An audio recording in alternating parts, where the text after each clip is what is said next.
Hala, muusok. May muusok sa makina. Papacheck natin kasi may lumabas na TPMS error. So yun, gusto ko malaman kung ano yung problema ng error na yun. Bakit siya nag-error? Brum brum nga, brum brum. Paano brum brum? Oh, marunong.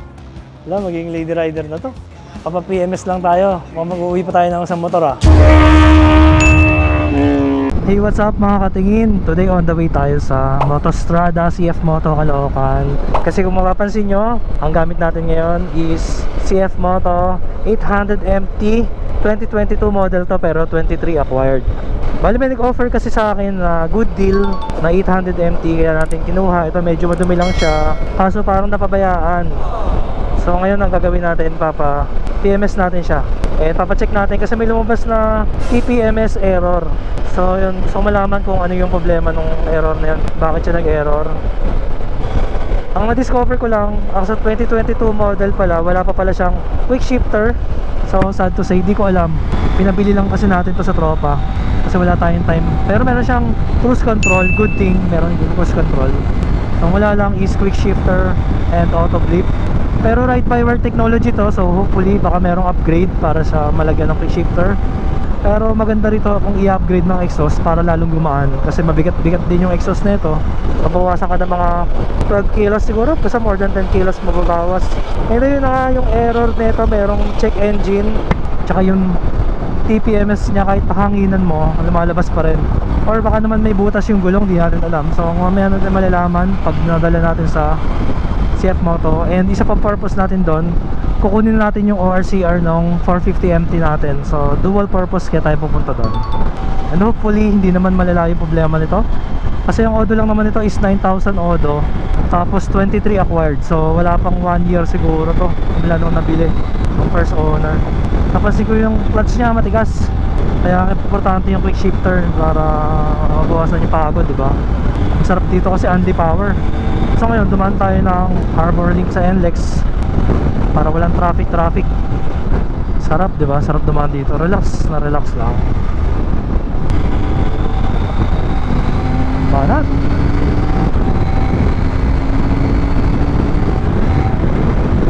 Oh, power kung power. Ito talaga maganda pang Philippine loop kung puro highway ka. Pero kung mga rough road, medyo kailangan mataas na yung level mo, skill level. Pero si Jet Li, diba? Ilang beses ko naman mention pag 800MT, na-mention ko lagi si Jet Li kasi siya, kayang-kaya niya to. Nag-off-roading siya, kayang-kaya niya. Galing. Touchdown Caloocan. So I'm praying na sana minor lang yung problema. Baka mamaya mapagastos tayo ng malaki. At yung natipid natin mapunta dun sa pagpagawa natin, pagpa-repair, diba? Yun din pala hirap kapag maraming electronics. So mas mataas yung chance na may mag-malfunction. Pero hopefully talaga is minor lang. Yan, malalaman natin pagdating natin doon. And kung maalala nyo, nag-review na tayo before ng CF Moto 800MT. Kaya naman natuwa ako dito, kaya tayo kumuha. Pero stock pipe pa to. Maganda mapalito ng exhaust para gumaan at may konti siyang tunog. Maganda naman ng malaking big bike na, malaki pa, no? Malaking adventure bike. Talagang kahit paano yung presence mo, diba? Nandun yung presence mo sa kalsada eh. So I think malapit na tayo. Approaching 11th Avenue na. So mukhang ito yun. Ito kaya yun? Mukhang ito na nga. Ito kaya yun? CF Moto, may sticker. Kaya CF Moto? Pa-service? Ay pong gagawin dito, sir? Ano? May lumalabas na error eh, pero ngayon nawala. Nawala oh. Nawala yung error. Pasok ko na. Sige. Nawala yung error. Walang yan.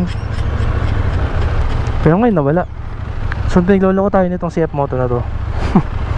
800MT na to. Pinagloloko tayo. Parang nagmumulto siya. Nawala yung error eh.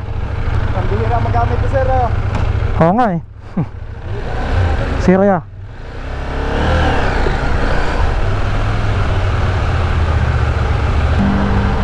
Nawala yung error. Natakot. Nawala yung mga error kanina, maraming error eh. Pati check na lang. Natakot siya sa ano. Kumbaga parang pasyente natakot sa doktor. Papasok ba? O dito muna? Mamaya na po yan, sir. Dyan na muna. Ayun, so first time natin dito. Dito pala itsura ng CF Moto. So Later na lang guys. So ayun na guys, sisilip lang ako. Ayun na yung ginagawa na yung CF Moto natin. Yung 800 MT natin. And ayun, bawal pumasok eh. Si Baby Katingin nakikisilip din. Yan. Tsaka si Mrs. Katingin. Tsaka si Baby Katingin number 2 nandun. Kaya bawal mag-vlog sa loob. Pasok. Ay, pwede raw. Pwede. Ayun, so ito na yung motor natin. Wala naman masyadong problema. Wala naman po. Kailangan lang po i-update yung system. Ayun, system update lang. May nakikita ko sa YouTube, cellphone nila yung gamit. Pwede rin yun, sariling update. Pwede po. Pwede rin. May e-box naman kasama yun sa inyo. Pwede nyo gamitin yung CF Moto app. Para ma-update. Ayun. Gagawin ko sana kasi nakakatakot eh. Pag nagkamali ka, pwede masira. Yes. So mas maganda pa rin dito, para safe. Pagawa lang sa professional. Yung system update, may bayad po yun. Wala po, kasama po. Kasama na yun, ayun. So kagandahan sa CF Moto. Yung ano nila, after sales support. Hello, Baby Katingin, let's go. Let's go. Dinosaur. Let's go. Ayaw sa mama ni Baby Katingin. Let's go. Go to mommy, let's go to mommy. Let's go to mommy. That's mommy. Say hi to the camera. Say hi to the camera. Hi. Did you see yourself? Ayan, so yung papers din pala ng 450 MT natin, kukunin natin. Ayun, first time ko rito. Napaka-cozy, parang nasa Starbucks. Tapos ang dami rito mga MV Agusta pa yan, mga MV Agusta. Tapos nagulat ako, meron pala ditong Aero. Ayun, mga Aero helmet, shoutout Aero. Tsaka Coburg pala, meron din, Kaso tatanong tayo dito kung saan ba yung nag-claim. Tanong ko lang, sir, sa mag-claim ng ORCR? ORCR, sir. Oh, yes, sir. Sir, kunin ko na lang ID, sir. Pakita ko na lang, sir. Sige, sir. Okay.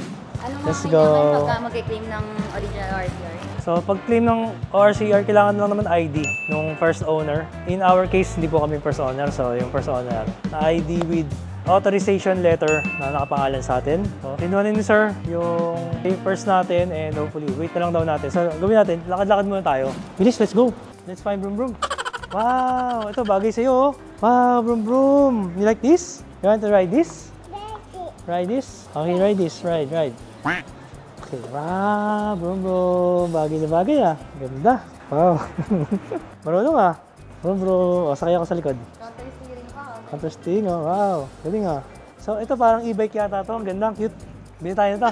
Ganda. You like it? Yee! Para siya nasa rides. Ang model niya si X2E. Yan, gusto ni Baby Katingin, Nag-enjoy na, kaya na bitawan. Let's go. Let's go. You don't like to go? No? Lagot, mukhang mapapabili tayo, Mukhang mapapagastos tayo, Ayaw malis ni Baby Katingin.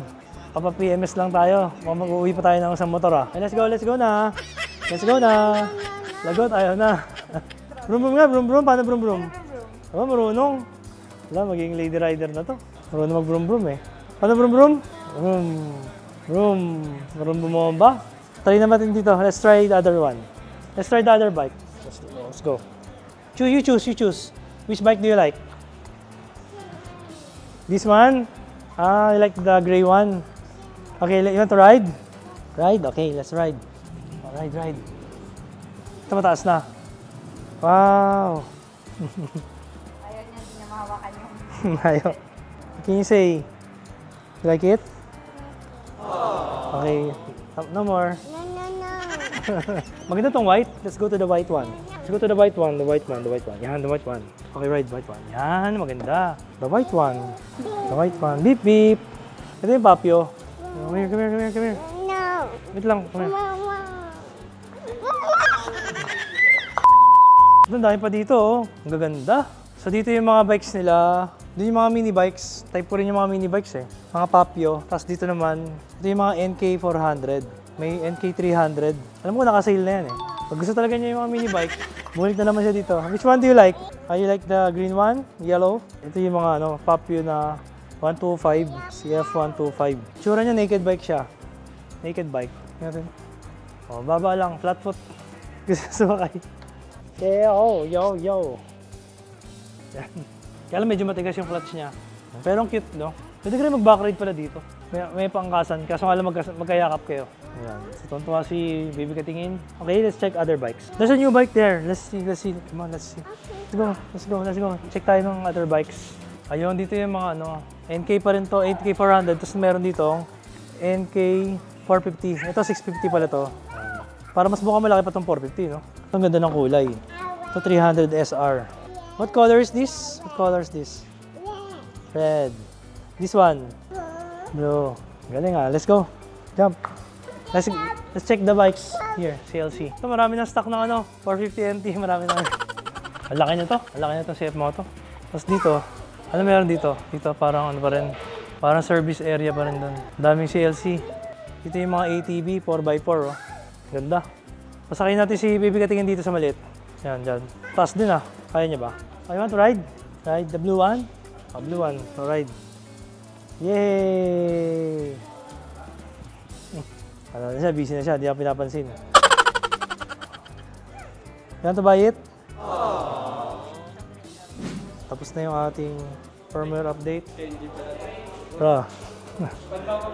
Ay, salamat. Ang pangalan mo, kuya? John Mark po. John Mark. Nice meeting you, John Mark. So, anong ginawa rito? Nakita mo yung ginawa? Kasama ka ba sa ano? Binayad na sila sir.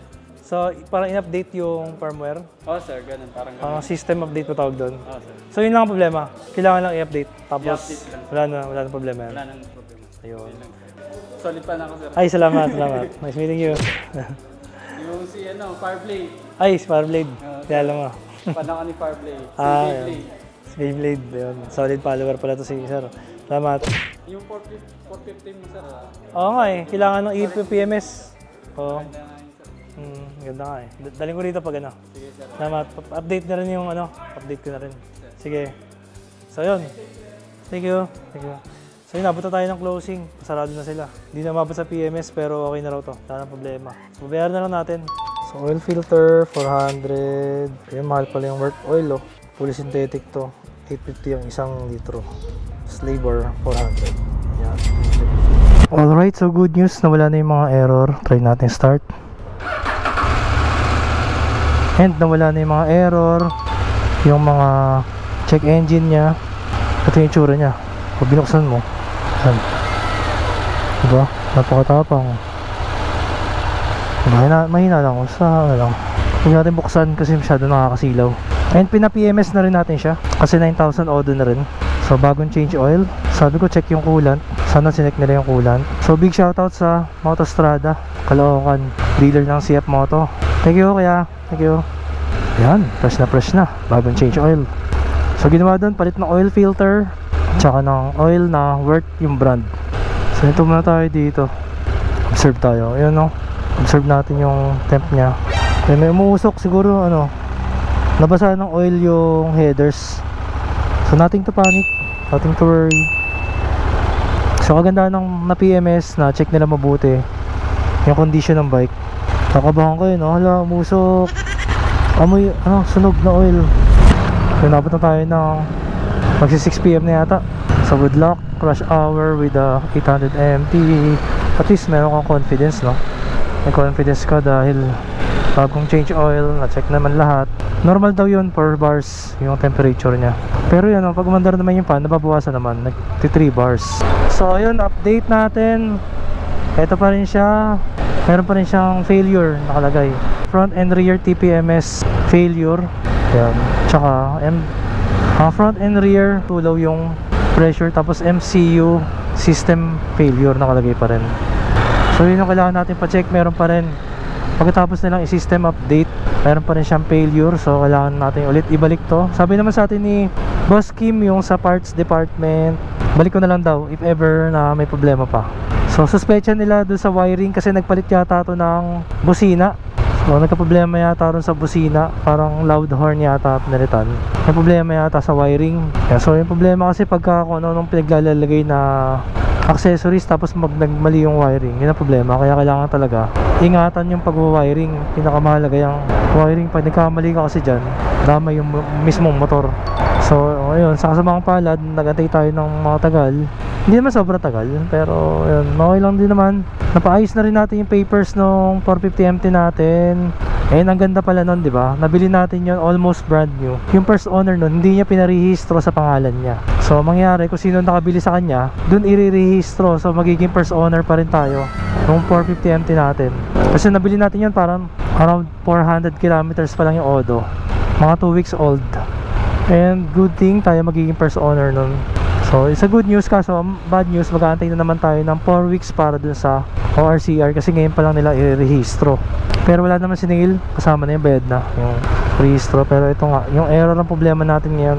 Pero so far wala naman siyang problema sa performance, maganda naman yung performance niya. So ang mangyayari dito, kailangan natin siya ibalik. Siguro by Monday, babalik ko siya. Kasi sarado sila ng Saturday, Sunday. Busy din tayo ng Saturday, Sunday.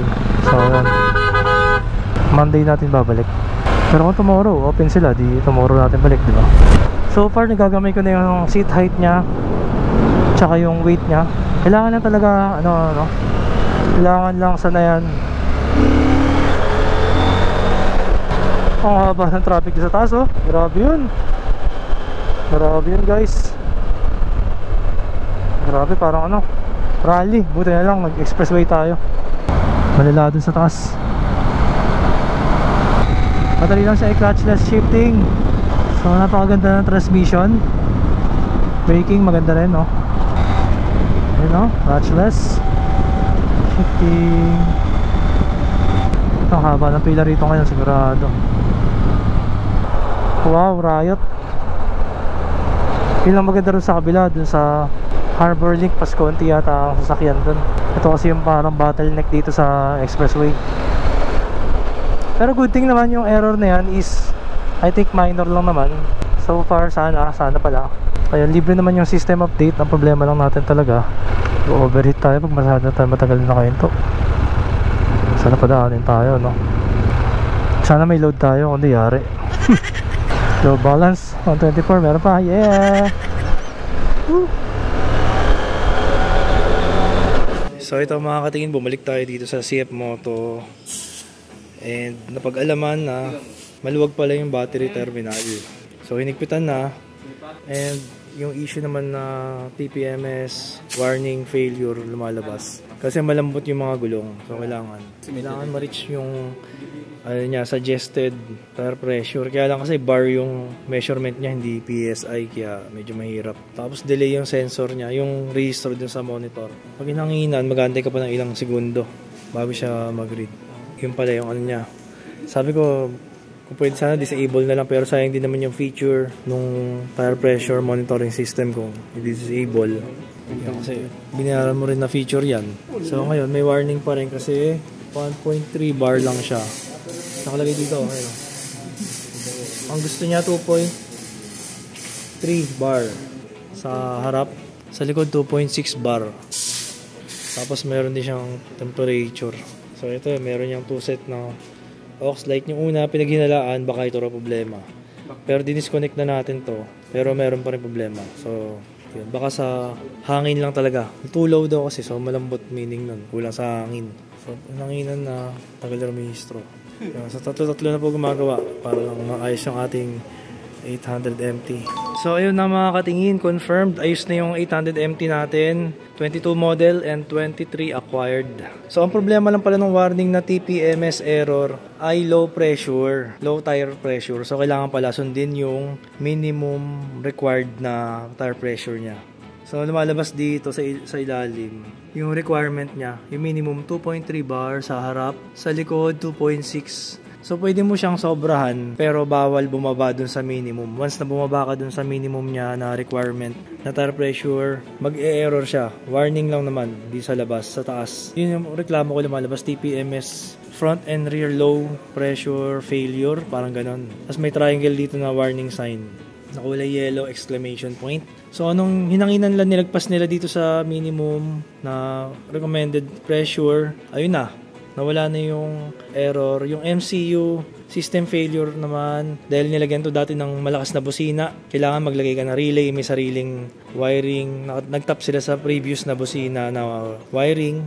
So yun, nagka-error. And naglulus din pala yung battery terminal, pati yung sa Gold Runway na ilaw. Kaya nagkaroon ng mga error. Pero so far ngayon, wala na po siyang problema. Ayan na siya. And pagdating pala sa quick shifter nitong 2022, nung una ko siya nabili at ginamit, wala siyang quick shifter up and down. So kagandahan po nito, meron na siya ngayong quick shifter with auto blip dahil lang sa firmware update. So ang galing, no? Para po ito sa mga 2022 and below na walang quick shifter auto blip. Pag in-update nyo pala yung firmware, pwede via cellphone, internet, pero pwede rin dito sa mga CF Moto dealer. Lalo dito sa Motostrada, Caloocan. Ayan, magkakaroon na kayo ng quick shifter with auto blip sa pag-update lang. And libre po yung pag-update dito.